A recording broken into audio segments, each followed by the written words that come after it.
కనిపించి నీకేమి కావాలని అడిగితే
స్తుతించెదా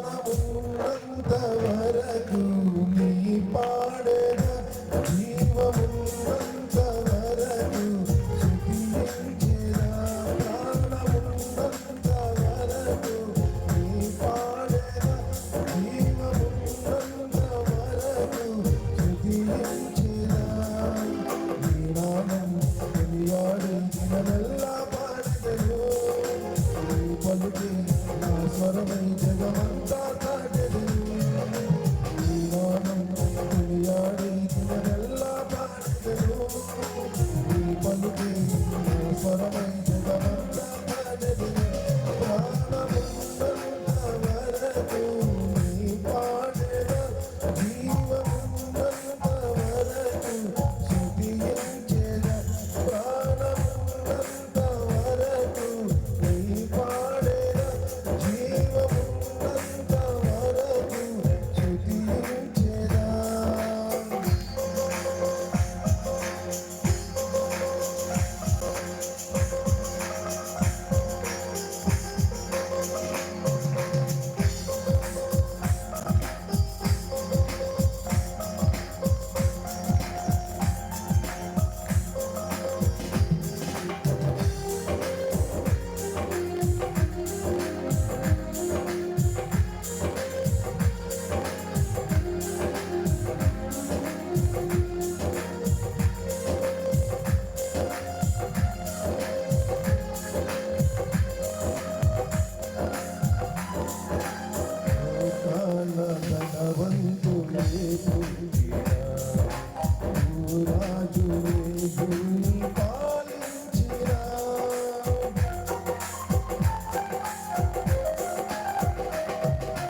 వరకు స్తుతించెదా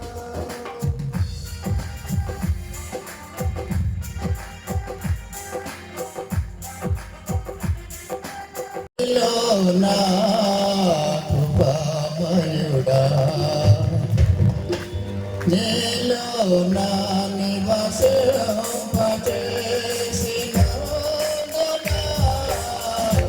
ఇదిగో నా శుకుల సింహాసనం కృపామయుడా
Yeah.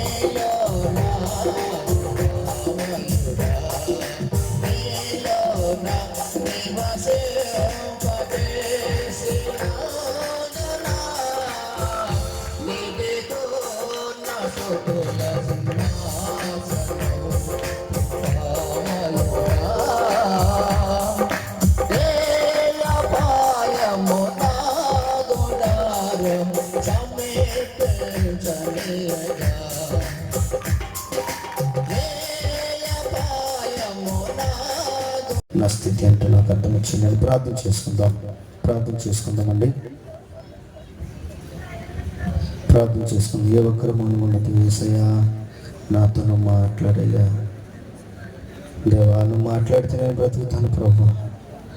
నీ మాటలో శక్తి ఉన్నది నాయన, నీ మాటల బలం ఉంది నాయన. ప్రార్థన చేసుకుందాం. ప్రార్థన చేసుకుందాం. తలను వచ్చి మహోన్నతుడా, పరిశుద్ధుడా, మమ్మల్ని మిక్కిలిగా ప్రేమిస్తున్న మా ఘనమైన మా యేసు ప్రభువునికి వందనాలు, స్తోత్రాలు చెల్లిస్తున్నాము. దేవా నా తండ్రి, నీ మాటలు మా జీవితాలకు ఎంతో అయా నా తండ్రి అవి వెలుగుమయముగాను మా జీవితాలకు ప్రభువా శాంతిని సమాధానం ఇచ్చేవిగా అయా నా తండ్రి ఎంతో నెమ్మది ఇచ్చేవి కనిపిస్తున్నాను. ఆయన ఈ ఆత్మతో నింపండి, ప్రభావంతో నింపండి. నిలబడేది మనిషిగానే, మాట్లాడేది నీవన్నావు ప్రభువా. పరిశుద్ధాత్మ దేవుడు ఆ గడిలో మీలో ఉండి మాట్లాడాలని చెప్పిన దేవుడు తండ్రి, అటు వాగ్దానమును అయా ఈ స్థలమందు నా పట్ల మా పట్ల మీరు జరిగించండి. బలహీనులను భక్తిహీనులను అయా ఏ శ్రేష్టత అర్హత యోగ్యత లేనివాడను ప్రభువాకు నిమిషములు నిశ్చయాలను మరుగుపరిచి నాకు మాకు కావలసిన శ్రేష్టమైన విషయాలు తెలియజేసి ఈ నామానికి మీరు మహిమ తెచ్చుకోమని యేసు క్రీస్తు పరిశుద్ధమైన నామంలో అడిగి వేడుకొంచున్నాము తండ్రి, ఆమేన్. అందరికీ వందనాలు. దేవుని మహాదయని బట్టి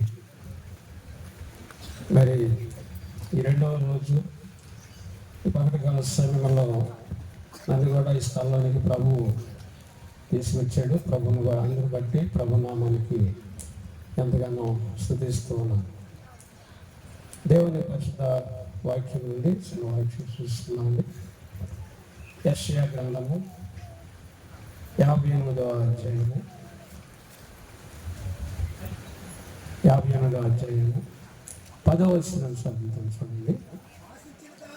ఆశించిన దానిని ఆకలిగొన వానికి ఇచ్చి శ్రమపడిన వానిని తృప్తిపరిచిన ఎడల చీకటిలో నీ వెలుగు ప్రకాశించను, అంధకారము నీకు మధ్యాహ్నం వలె ఉండును.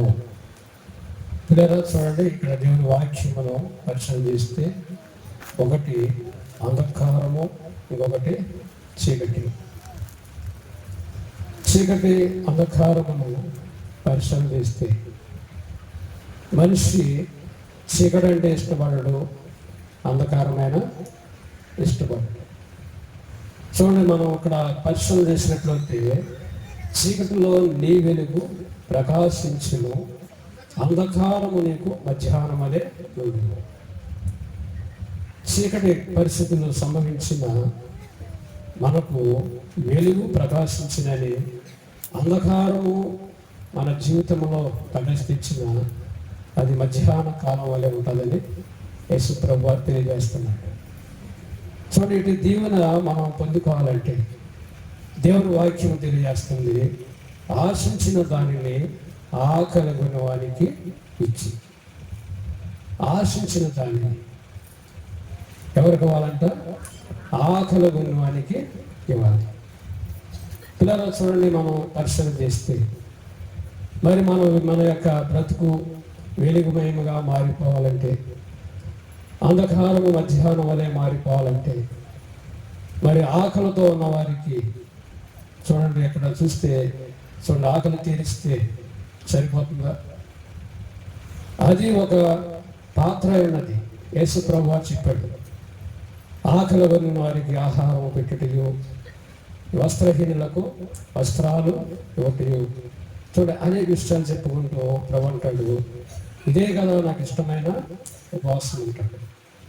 కానీ దేవుని వాక్యములో మనం పరిశీలన చేస్తే ఆశించిన దానిని ఆకలి గల వారికి ఇచ్చి, మరి పరిశ్రమ చేస్తే పిల్లగా ఆకలితో ఉన్న వారికి చూడండి, వారి ఆశను తీర్చేందుకు మంచిది.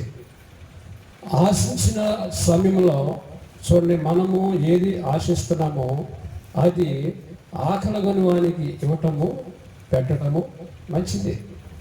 దయచేసి కూడా చెప్పేవారు, ఎన్నో పర్యాయములు నా కడుపు కట్టుకొని నేను ఆకలితో ఉండి అనేక మందికి ఆహారం పెట్టిన దినాలు ఉన్నాయని చెప్పి దయచేసి చెబుతూ ఉండేవారు. పిల్లరా, మనం పరిశీలన చేసుకోవాలి. ఈ యొక్క సమయం అందు దేవుని బిడ్డరా ఆశించిన దాన్ని ఆకలి గల వానికి ఇచ్చినప్పుడు, అంటే దేవుని వాక్యములో మనం పరిశీలన చేస్తే చూడండి దేవుని బిడ్డరా, యేసు ప్రభు కూడా ఆకలి కొని ఉన్నారు. ఏ ఆకలి అది? మనకలాగా ఈ ఆకలి కాదు, ఆత్మీయ ఆకలి.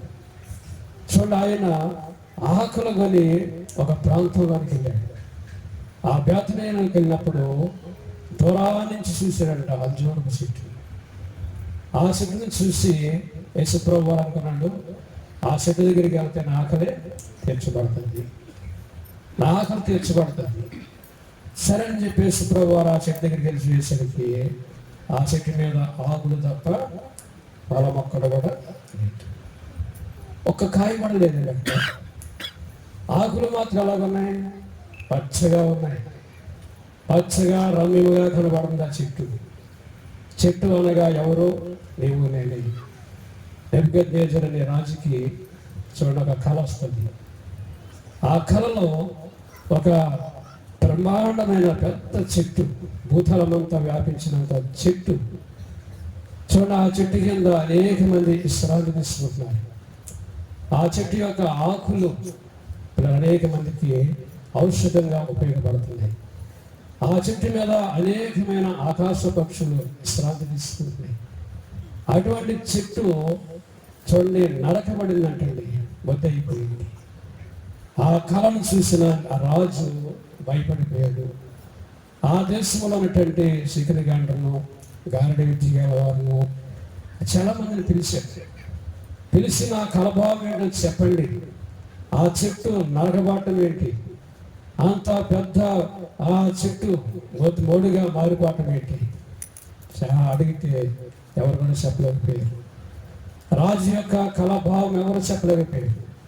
ఆ విషయము దేవుని బిడ్డలారా దానియేలు దగ్గరికి వచ్చినప్పుడు, దానియేలు రాజు దగ్గరికి వచ్చినప్పుడు రాజు తన కళాభావం కళ అంతా కూడా చెబుతాడు. చెప్పేసరికి దానియేలు నోట గంట సేపు మాట్లాడలేదు. ఒక మనిషి పాడైపోతున్నాడు, ఒక వ్యక్తి యొక్క అధికారం పోతుంది, అయ్యో ఇతని యొక్క పరిస్థితి అంతా కూడా తారుమారైపోతుంది. ఇతడు ఒక కొద్ది రోజుల్లో ఒక పశువులాగా ప్రవర్తిస్తాడు, మనుషులు గౌరవించిన వారే తరుముతారు అని చెప్పి ఆ కలభావం అర్థమైన తర్వాత గంట సేపు మౌనం అయిపోయాడండి. దానియేలు దేనికి ద్వారా ఎవరండి మన ఆత్మీయత్వం ఆలోచించేది? మన ఆత్మీయత్వంలో ఎవరు బాధ్యత తీసుకునేది? మనం పాడవకుండా ఎవరు మనల్ని కనిపెట్టేది? దేని బిడ్డలారా దేవుని సేవకులకి ఎంత భారము, ఎంత బాధ్యతను దేవుడు అప్పగించాడు. దానియేలు చూడండి గంట సేపు విస్మయం పొందాడు, నోడ కూడా మాట్లాడలేదు. ఆ రాజు కంగారు పెడుతున్నాడు, ఏంటి అయ్యా చెప్పండి. దానియేలు అంటాడు, ఆ చెట్టు ఎవరో కాదు నీవే. ఈ మధ్యన కాల సమయమందు ప్రియమైన సహోదరుడు, మనల్ని దేవుడు ఎలాగ నాటాడంటే ఒక మంచి చెట్టు వలె నాటాడు. చూడండి, మనం ఫలించాలని, మనం అభివృద్ధి పొందాలని, చూడండి యేసు ప్రభువుకి ఆ సంతోషాన్ని తీసుకురావాలని చెప్పి దేవుని యొక్క ఉద్దేశమైంది. చూడండి, యేసు ప్రభు వారు ఆ చెట్టు దగ్గరికి వెళ్ళి చూస్తే ఒక్క ఫలము కూడా కాయ కూడా లేదు. ఈనాడు మనం పరిశీలన చేస్తే చక్కని కనబడే సాక్ష్యాలు, లేకపోతే చక్కగా ఇలాగా ప్రకటించే వాక్యాలు, లేకపోతే ప్రార్థనలు, ఇవన్నీ కూడా కనిపిస్తున్నాయి, కానీ ఆత్మలో ఫలించగలుగుతున్నామా? చూడండి, ఆయన యొక్క ఆకలి మనము తీర్చగలుగుతున్నామా? పరిశీలన చేసుకోవాలి. చూడండి, యేసు ప్రభువు వారు ఆకలి అక్కడ తీర్చబడ్డా, యేసుప్రభు వారు ఆకలితో వెళ్ళాడు కానీ ఆ చెట్టును చూసి ఆ దేవునికి ఏమైపోయిందంటే బాగా అయిపోయింది. కేవలము ఆ చెట్టుకు మాత్రమే ప్రయోజనము కానీ యజమానుని యొక్క అవసరత తీర్చలేని చెట్టు అది. యజమానుడిని ఏమాత్రం కూడా సంతోషపరచలేని చెట్టు. ఆకలిగా వెళ్ళాడు కానీ అక్కడ ఆకలి తీర్చబడిన అలా యేసుప్రభు వారు శరీరధారికి ఉన్న దినాల్లో దేవుని బిడ్డలు ఆయన శిష్యుల్ని తీసుకెళ్ళాడు. సువార్తకు అనేక ప్రాంతాల్లో సంచరించి అనేక స్థలాల్లోనికి వెళ్ళి సువార్త ప్రకటిస్తుంటే యేసుప్రభు వారికి ఆ మధ్యాహ్న కాల శ్రమంలో కూడా మళ్ళీ ఆకలి అవుతుంది. యేసుప్రభు వారు చూడండి దేవుని బిడ్డలారా, అక్కడ చూసినట్లయితే యేసుప్రభు వారు అంటాడు, ఈ బావి దగ్గర నేను ఉంటాను, మీరు ఊర్లోనికి వెళ్ళి తినడానికి ఆహారాన్ని తీసుకెళ్ళండి అని చెప్పేసరికి శిష్యులు ఊళ్ళోనికి వెళ్ళారు. యేసుప్రభు వారు ఆకలితో ఆ బావి దగ్గర కూర్చున్నాడు. చూడండి దేవునిలో ఒక ఆమె ఆశించి వస్తుంది. ఒక ఆమె యొక్క జీవితము తన చేతులతో ఆమె పాడు చేసుకుంటుంది. ఆ సమర స్థితి చూడండి దేవుని కుండను ఆధారం చేసుకొని నీళ్లను ఆధారం చేసుకొని ఆ యాకోబు యొక్క బావిని ఆధారం చేసుకుని ఆ బావి దగ్గరికి ప్రతిరోజు మధ్యాహ్నం కాల సమయంలో వస్తూ వెళుతుంది. కానీ ఆకలిగా ఉన్న యేసుప్రభు వారు అక్కడ కూర్చున్నాడు. కానీ ఈమె చూసినట్లయితే ఆశించి వస్తుంది పాపాన్ని, శరీరాశను ఆశించి వస్తుంది, శరీర కోరికలు ఆశించి వస్తుంది ఆ బావి దగ్గరికి. యేసుప్రభు వారు దేవుడు ఆ బావి దగ్గర రాగానే ఆమెతో మాట్లాడతాడు, అమ్మ కొంచెం నీళ్లు నాకు దేవుడు. యేసుప్రభు వారు అనేకమైన విషయాలు ఆమెతో మాట్లాడుతున్నాడు. ఇదిగో నేను నీళ్ళు ఇచ్చానా నీకు కనుక దాహానికి నేను నీళ్ళు ఇస్తే ఇక నీకు ఎన్నడూ కూడా దాహము అవునవద్దు, ఇక నీకు దాహం అవ్వద్దు. ఆశ్చర్యం అయిపోయింది ఆమెకు. ఏం ఆశించి వచ్చింది ఆమె? పాపాన్ని ఆశించి వచ్చింది, శరీరాశలను ఆశించి వచ్చింది.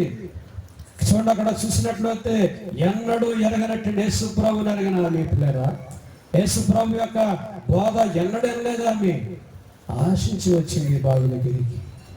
యేసయ్య మాట్లాడాలని కాదు, లేదా యేసయ్యను దర్శించాలని కాదు, ఆయన మాటలు వినాలని చెప్పి కాదు, కానీ పాపపు దాహంతో ఆమె వచ్చింది, పాపపు ఆలోచనతో ఆమె వచ్చింది ఆ బావి దగ్గరికి. యేసుప్రభు వారు అంటున్నాడు, నేను ఇచ్చే నీళ్ళు దేనికి నీకు దాహము అవుతుంది. ఆమెకు ఆశ్చర్యం అయిపోయింది. అయ్యా అలాగైతే ఎండవేళ ఈ మధ్యాహ్న కాల సమయంలో ప్రతిరోజు కూడా ఈ బావి దగ్గర రాకున్నట్లుగా నాకు నీ నీళ్ళు ఇమ్మని అడుగుతుంది. అడిగేసరికి ప్రభు అంటాడు, నీ భర్తను తీసుకునిస్తే ఇస్తాను, నాకు భర్త లేడు. ఇలా ఈ సంభాషణ అంతా చెప్పేసరికి ఇలా యేసుప్రభు వారు ఆమెలో వాస్తవం చెప్పాడు. యేసుప్రభు వారు ఆమెలోన వాస్తవం చెప్పాడు. ఆమె ఏ ఆశతో వచ్చిందో, ఏ కోరికతో వచ్చిందో, ఎటువంటి మనసుతో వచ్చిందో, ఎటువంటి ఆలోచనతో వచ్చిందో అంతరంగాన్ని ఎరిగిన దేవుడు కనుక ఆమె స్థితి అంతా చెప్పాడు.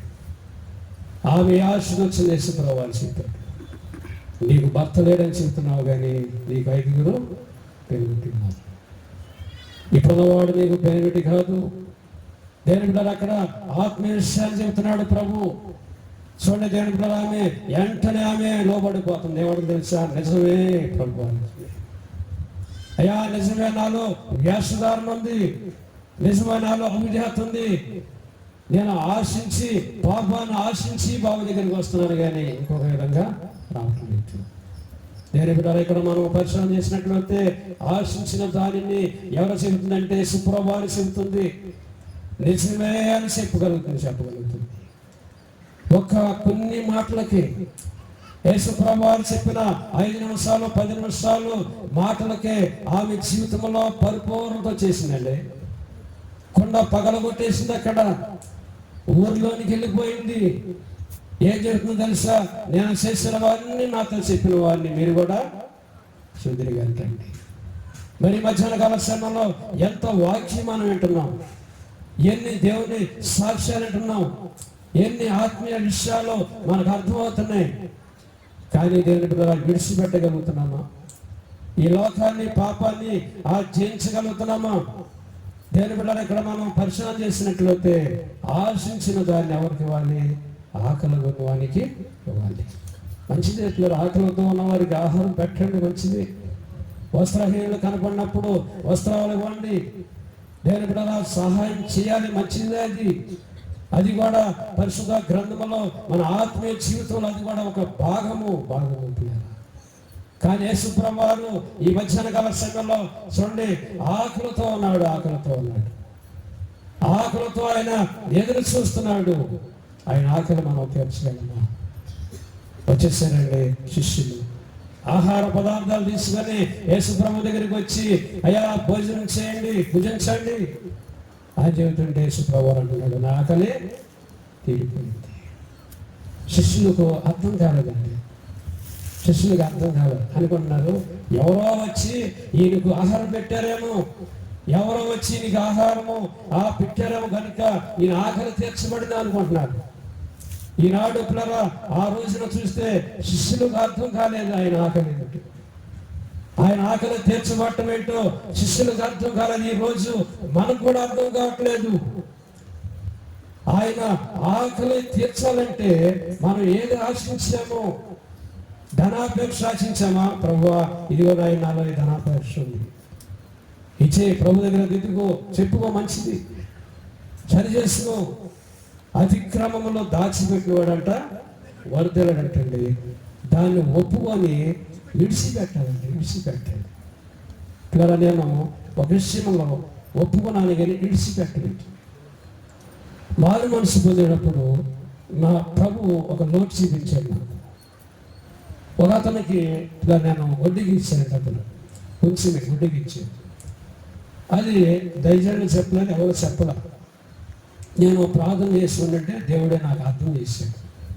అర్థం చేస్తే నేను అయ్యగారి దగ్గరికి వెళ్ళి, అయ్యా నేను పలానా అతనికి నేను వడ్డీకి ఇచ్చాను, వడ్డీ తీసుకున్నాను, అది నాకు తప్పు అనిపిస్తుంది. నేను తర్వాత ఇంటికి వెళ్ళిన తర్వాత ఆ డబ్బులు నాకు అందిన తర్వాత ఆ డబ్బులు తిరిగి ఇచ్చేస్తాను. మంచిది, ఒప్పుకున్నా. కానీ దాని బిడ్డరా కొన్ని రోజులు అయిన తర్వాత నాకు డబ్బులు వచ్చినాయి. నాకు ఆ చేతిలో డబ్బులు ఉన్నాయి. ఇప్పుడు ఆలోచిస్తున్నాను, చేతిలో పెట్టుకొని ఏం ఆలోచిస్తున్నానంటే, ఈ డబ్బులు పట్టుకెళ్ళి ఆ వడ్డీ తీసుకుని అతనికి ఇవ్వాలా, లేకపోతే నా పిల్లలు చిన్న పిల్లలు కదా, ఆ ఇంట్లో గ్యాస్ స్టవ్ లేదు, పిల్లలు స్కూల్కి వెళ్తానికి నా భార్య చాలా ఇబ్బంది పడుతుంది, గ్యాస్ స్టవ్ కొనాలా ఆలోచిస్తున్నా. రెండు విషయాల్లో చూడండి సతమతమై ఆలోచించి దేవుని పిల్లగా ఒప్పుకున్న దాన్ని చూడండి ఇవ్వటానికి మనసు అంగీకరించలేదండి. మనసు అనిపిస్తుంది, పర్వాలేదులే, దేవుని సేవకుల దగ్గర ఒప్పుకున్నా కదా, దేవుని సేవకుల దగ్గర సరి చేసుకున్నా కదా, ఎప్పుడైనా వచ్చు, పర్వాలేదు, ఎప్పుడైనా వచ్చు అనిపిస్తుంది మనసు. ఆ మనసును బట్టి కైకులూరులో ఆయన సుబ్బారావు గారు అంటే ఆయన ఫోన్ చేసి ఆయన ఫోన్ చేసాయా గ్యాస్ స్టవ్ కొంటానికి వస్తున్నాను, మీరు ఉంటారా, కలెక్షన్ తీసుకోవాలంటే రమ్మని. కదా చూడండి, నేను బయలుదేరి వెళ్ళాను కైకులూరు, తేలాడికి వెళ్ళేసరికి ఆయన లేడు కూడా వెళ్ళిపోయాడు. అప్పుడు బడ్జెట్ నాకు తెలియదు ఎక్కడ కొనుక్కోవాలి, ఎక్కడ తీసుకోవాలి తెలియదు. నేను ఊరికి మా ఊరి నుంచి 15 కిలోమీటర్లు కైకులూరు వెళ్ళి వెంటనే ఒక గంటన్నరలో తిరిగి వెళ్ళిపోయేసరికి నా పెద్ద కుమారుడికి భయంకర వాంతులు, మోషన్స్ చూడండి ఈ రోజు నేను పట్టుకుని ఇలా భయంకరంగా వాంటింగ్స్ అయిపోతున్నాయి, మోషన్స్ అయిపోతున్నాయి. అప్పటికప్పుడే వెళ్ళేటప్పుడు చక్కగా ఆడుతున్నాడు నా బిడ్డ. నేను బిడ్డరా నా తల్లి నా సహోదరు అంటుంది వెళ్ళగానే, అరే అర్జెంటుగా ఆకివీడు ఆశ్రమం తీసుకెళ్ళి అయ్యగారు చెప్పేవాళ్ళు, నీకు బలహీనత వచ్చినా నీ పిల్లలకు బలహీనత వచ్చినా హృదయాన్ని ముందు పరిశోధించుకో, హృదయం ఏ రీతిగా ఉందో ఒకసారి మోకరించి తెలుసుకో, అది చేయవలసింది. అటు ఇటు పరిగెడుతుంది కాదని చెప్పాడు అయ్యగారు. పిల్లరా అలాగే చూడండి, ఆ మాటలు నాకు గుర్తొచ్చి నేను ఆలోచిస్తున్నాను, జేబులో డబ్బులు ఉన్నాయి, ప్రభా ఏంటి నా కుమారుడికి ఎంత అన్ఎక్స్పెక్టెడ్గా బలహీనత రావటం కారణం ఏంటి, ఎంత ఎమర్జెన్సీగా నా కుమారుడు బలహీన అయిపోయాడు ఏంటి ప్రభా అని చెప్పేసి ఆలోచిస్తుంటే ప్రభావితం చేస్తున్నాడు. నీ జేబులో నాకు చూసా డబ్బులు, ఆ డబ్బులు పట్టుకెళ్ళి పలానా అతనికి వాళ్ళు ఇవ్వకుండా నీ సొంత ఆలోచన చేసావు, తర్వాత ఎంత తర్వాత ఇచ్చుకోవచ్చు అనుకున్నావు అని చెప్పి మనస్సు పిల్లగా నాకు ఆలోచన ప్రేరేపణ వచ్చినప్పుడు, నా మనస్సు అర్థం చేసినప్పుడు ఇలా వెంటనే ప్రార్థన చేశాను నా భార్యతో చెప్పాను, ఆశీర్వాదం వెళ్ళద్దు, ఎక్కడికి వెళ్ళద్దు, మోకరిద్దాం, ప్రార్థన చేద్దాం. మనము అవివేకమైన పని చేస్తాం, దేవుని సేవకుల దగ్గర తిట్టుకున్నాం, కానీ తిరిగి ఇవ్వలేకపోయాం. మనల్ని బట్టే మన బిడ్డ బలహీనుడు అయ్యాడు. ప్రార్థన చేద్దాం అని చెప్పి నేను నా భార్య కలిసి 1:30 సేపు ప్రార్థన చేసినట్లేదు. నా భార్య, నా యొక్క తల్లి, నా సహోదరి కంగారు పెడుతున్న హాస్పిటల్ తీసుకెళ్తాను. అలాగే దేవుని బిడ్డ ప్రార్థన చేస్తున్నాం. నా బిడ్డకు ఆరోగ్యం వచ్చింది. చూడండి, వాంతులు ఆ మాసం తగ్గినాయి, కుమారుడికి ఆరోగ్యం వచ్చింది. అదే రోజు ఇలా కోలపల్లి మీటింగ్స్ మా ఊరి పట్ల, ఆ మీటింగ్స్కి వెళ్ళాను. అయ్యగారు అక్కడికి వచ్చారు. దేవుని బిడ్డ, నాకు దుఃఖం ఆగట్లేదు, నాకు బాధ, చూడండి, పశ్చాత్తాపం ఆగట్లేదు. చూడండి, దేవుని బిడ్డ అయ్యగారి దగ్గరికి వెళ్ళి అయ్యగారు పాదాలు పట్టుకుని క్షమాపణ అడిగారు. అయ్యా, ఎలా జరిగింది? వారి మనసు పొందేటప్పుడు ఎలాగ దేవుని దగ్గర ఒప్పుకున్నానయ్యా, మీ దగ్గర కూడా ఒప్పుకున్నాను, నేను తిరిగి ఇచ్చేస్తానని చెప్పాను. కానీ ఎలాగ నాకు ఆలోచన వచ్చి చెప్పినప్పుడు అయ్యగారు అన్నారు, అది ఎంత దూరం అన్నారు. దేవుని బిడ్డలు, మా ఊరు నుంచి ముదినేపల్లి వెళ్ళాలి, ముదినేపల్లి నుంచి గురజ వెళ్ళాలి, చాలా దూరం అని చెప్పాను. నీవు ఎలాగ ఇచ్చుకుంటావు, నాకు ఎలా సరి చేసుకుంటావు తెలియదు, తెల్లవారేసరికి వాళ్ళని చెప్పాను. ఎప్పుడో రాత్రి దేవుని బిడ్డలు 6:30-7 అవుతుంది టైం. దేవుని బిడ్డల మీటింగ్స్ వచ్చాం వాళ్ళకు. ఈ రాత్రి నువ్వు తెల్లవారికి ముందే సరి చేసుకోవాలి లోపలని చెప్పారు అయ్యారు. దేవుని బిడ్డల దుఃఖముతో అయ్యగారి దగ్గర క్షమాపణ అడిగాను. అయ్యగారి వాక్యానికి నిలబడి మనం చేస్తే కొద్ది మాటలు ముగిస్తున్నాం. ఇక అందరి పాల్గొని ప్రార్థన చేసుకుందాం. ఇద్దరు తలలు వచ్చి ప్రార్థన చేస్తున్నాం. పరిశుద్ధిగా దేవానికి వందనాలు. ఇదిగో నా తండ్రి యొక్క మధ్యాహ్నకాల సమయం ముందు ప్రభా మాతో మాట్లాడిన దేవుడు నాయన, నిజముగా నా తండ్రి శ్రమపడిన వారిని కనపడే వారిని తృప్తిపరుస్తున్న మంచిది, కానీ అసలైన శ్రమ హింసని భరించలేదు. అయ్యా, నా కొరకు అంత శ్రమ భరించలేదు. అయ్యా, నేను తృప్తిపరచాలి. అయ్యా, నేను ఏది సిడుగు ఆశించాను అది మేమందరం నాయన అయ్యా నీకు ఇవ్వాలి. నీ ఆకలితో ఉన్నవాడి నాయన అయ్యా, సమరస్త్రీని ఆకలి తీర్చింది. ప్రభావం మనం బలపరచండి, వెలిగించండి, ఆకు సంబంధులుగా మీరు సిద్ధపరిచి మీరు ఎదిగే వారిగా, నీ రాజ్యాన్ని కట్టేవారిగా, నేను మహిమపరిచేవారిగా సిద్ధపరిచి ఈ నామానికి మహిమ ఘనత ప్రభావాలను పొందుకోవాలి. యేసుక్రీస్తు పరిశుద్ధ నామములో అడుగుతున్నాం తండ్రి, ఆమేన్.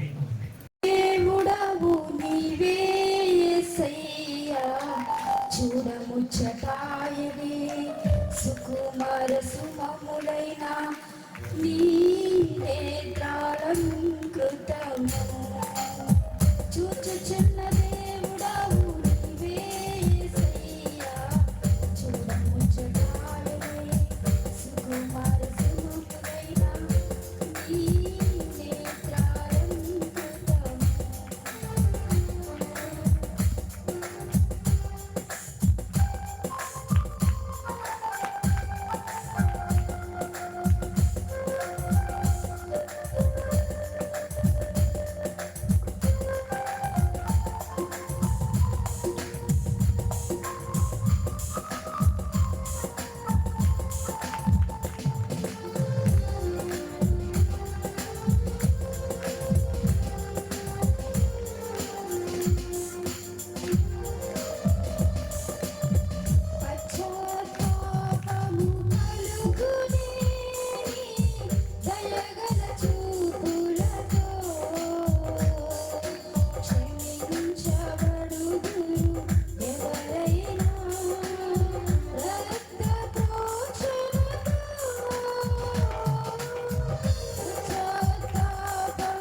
సర్వాధికారి, సృష్టికర్తమైన దేవ, శక్తివంతుడైన తండ్రి, మీకే కృతజ్ఞతాస్తుతులు చెల్లించుకుంటున్నాం. తండ్రి, నీ బిడ్డల ముందర ప్రభువా రక్షణ సాక్ష్యాన్ని వివరించుచుండగా మీరే సహాయం చేయండి ప్రభువా. నా జీవితం అయా పాత జీవితం ఎలా ఉన్నదో, అయా మారిన తర్వాత కొత్త జీవితం ఎలా ఉన్నదో ప్రభావ వివరించడానికి తగిన పరిశుద్ధమైన జ్ఞానాన్ని మీరే నాకు అందించి అయ్యా మీరే నాకు సహాయం చేసి మీరే మహిమ పొందమని పరిశుద్ధులైన యేసయ్య నామమున ప్రార్థించి అడిగి వేడుకొంచున్నాను తండ్రి. ఆమేన్. అందరికీ వందనాలండి. మన పరిశుద్ధ గ్రంథం నుంచి లూకాసు సువార్త 19వ అధ్యాయము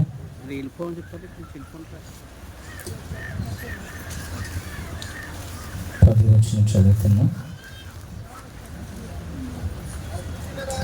నశించిన దానిని వెదకి రక్షించుటకు మనిషి కుమారుడు వచ్చినని అతనితో చెప్పాను. చాలా ప్రియమైన దేవుని బిడ్డలారా, నిజమే జీవము కలిగిన దేవుడు ఈ లోకానికి ఎందుకు వచ్చాడంటే నశించిన దానిని వెతికి రక్షించడానికి వచ్చాడు ప్రభువారు. అవును, నేను ఒకప్పుడు లోకంలో పాపములో జీవించినప్పుడు ఆయన నా కొరకు మనందరి కొరకు పరలోకాన్ని విడిచి భూలోకానికి వచ్చారు. మాది కృష్ణా జిల్లా నూజివీడు దగ్గర సింహాద్రిపురం అనే చిన్న పల్లెటూరు అని ప్రక్కన. అయితే ఇప్పుడు అది కృష్ణా జిల్లాగా ఏలూరు జిల్లాగా మార్చబడింది. అయితే నేను నా తల్లిదండ్రులకు మొదటి సంతానం. మేము నలుగురం, 2 ఆడపిల్లలు, 2 మగపిల్లలు. అయితే దేవుని ఎరిగిన కుటుంబంలో నేను జన్మించడం జరిగింది. మా గ్రామంలో చర్చ్ ఉండేది, సిఎస్ఐ చర్చ్, అక్కడికి వెళ్తూ ఉండేవాడిని. కానీ ఏమాత్రం కూడా మా కుటుంబంలో సమాధానం ఉండేది కాదు. నా తల్లిదండ్రులు ఎప్పుడూ గొడవలు పడుతూ ఉండేవారు. ఎప్పుడు కూడా గొడవలు పడుతూ పోట్లాడుకుంటూ ఉండేవారు. నా తల్లి మా అమ్మమ్మ గారికి వెళ్ళిపోతూ ఉండేవాడు. ఎప్పుడు చూసినా కానీ శాంతి సమాధానం అనేది లేదు. అయితే నేను ఎవరి ప్రేమలకు వస్తుండగా కోడి పందాలు, అలాగే త్రాగుడు, బీడీలు, ఇంకా చాలా నా జీవితాన్ని నేను పాడు చేసుకుంటూ ఉండేవాడిని. అలాగే వయసు పెరిగే కొద్దిగా నాలో చెడు కోరికలు కూడా పెరుగుతూ వచ్చినాయి. బహు భయంకరంగా పెరుగుతూ వచ్చినాయి అన్నమాట. ఫోన్లో వ్యర్థమైన చూడటం, బూతులు మాట్లాడటం, సినిమాలు అర్ధరాత్రి కాడ సెకండ్ షో సినిమాలు చూడడం. అప్పట్లో బైకులు ఉండేవి కాదు, తక్కువ, సైకిల్ మీద వెళ్తూ ఉండేవారు. మా నూజివీడులో కబడ్డీలు పెడుతూ ఉండారు పోటీలు. అర్ధరాత్రి వరకు అక్కడ చూసుకుంటూ నా జీవితాన్ని పాటు చేసుకుంటూ ఉండేవాడిని. మా ప్రాంతంలో మామిడి తోటలు ఉండేవి, ఆ దొంగతనాలకు వెళుతూ నా జీవితాన్ని పాటు చేసుకుంటూ ఉన్నాను. అలాగే ప్రార్థన కూడా వెళ్తూ ఉండేవాడిని. నాకు నచ్చినట్టు, నాకు ఇష్టం ఎప్పుడు పొందేసానని చెప్పేవాడిని. చెప్పాను, బ్రదర్ మరి ఎక్కడ పొందారంటే నేను బాప్తిసం తీసుకున్న పలానా మందిరంలో అని చెప్తే, అది మారు మనసు కాదు బ్రదర్, బాప్తిసం అని చెప్పారు. మీరు మారు మనసు పొందాలి అని చెప్పినప్పుడు సర్లే అని వాళ్ళతో మనసులోనేమో కోపంతో ఉండేది. సర్లే వస్తాలని చెప్పేవాడిని పైకి. మనసులో మాత్రం వీళ్ళు నన్ను ఎప్పుడు విడిచిపెడతారా, నేను ఎప్పుడు ఇంటికి వెళ్ళిపోవాలని మనసు పనిచేస్తూ ఉండేది. వాళ్ళ మాటలు వినటానికి ఇష్టపడేవాడిని కాదు. సహోదరులు చెప్తూ ఉండేవారు వెళ్ళినప్పుడల్లా మారు మనసు పొందాలన్నప్పుడు, వీళ్ళు వచ్చినప్పుడు ఇక్కడికి వచ్చిన నుంచి ఇలా ఎలాగే ఇసుకిస్తూ ఉంటారని నేను మనసులో నొచ్చుకుంటూ ఉండేవాడిని. ప్రియమైన దేవుని బిడ్డలారా, ఎందుకని అంటే నేను బాప్తిసం తీసుకున్నాను కదా, అదే మారు మనసు అనే భ్రమలో నేను మంచివాడినిలే, అని నాకు నేనే ముద్ర వేసుకునేవాడిని. ఎదుటి వారిని చూసి వారిగా వాళ్ళు తాగుతున్నారు, వాళ్ళకన్నా నేను బహుగా చెడిపోలేదు, అదిగో వాళ్ళు వ్యభిచారులు, నేను వాళ్ళకన్నా బాగానే ఉన్నానని ఎదుటి వారితో పోల్చుకుని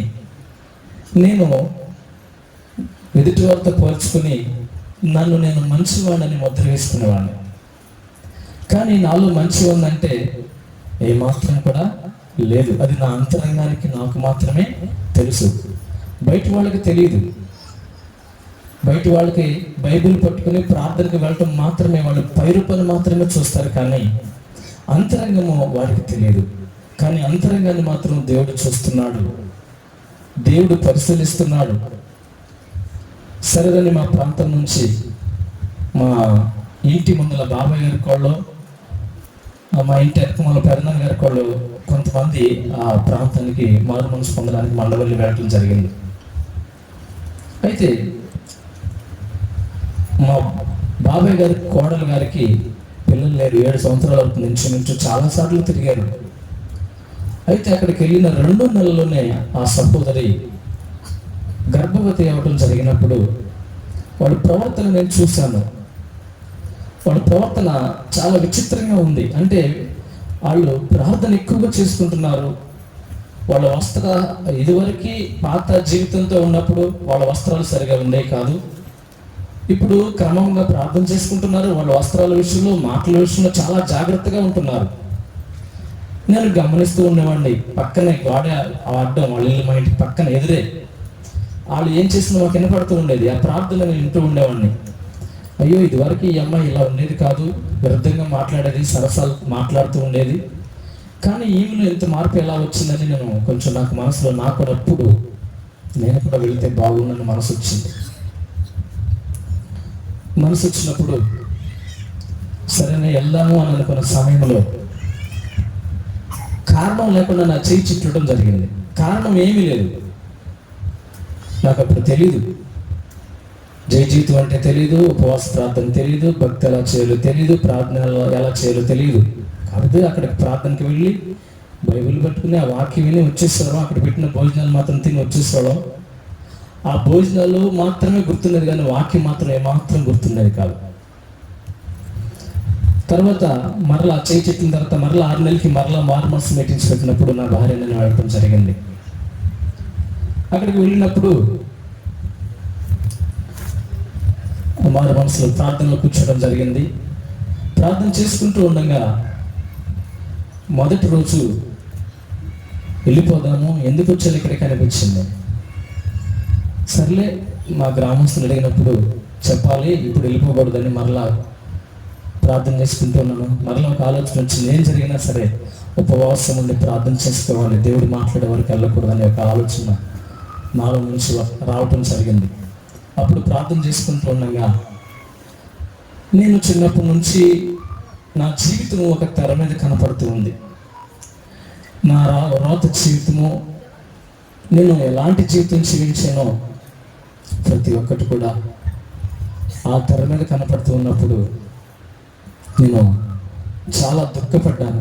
ఇంచుమించు 3 రోజులు ఓన్లీ నా దోషాలు మాత్రమే దేవుడు చూపించడం జరిగింది. రేత్రి పగలు నేను ఎక్కడ తప్పిపోయానో, నా తల్లిదండ్రులను ఎలా ఏడిపించానో, నా గ్రామస్తులు, మా బాబాయ్ గారు వాళ్ళని ఎలా తిట్టుకున్నాను,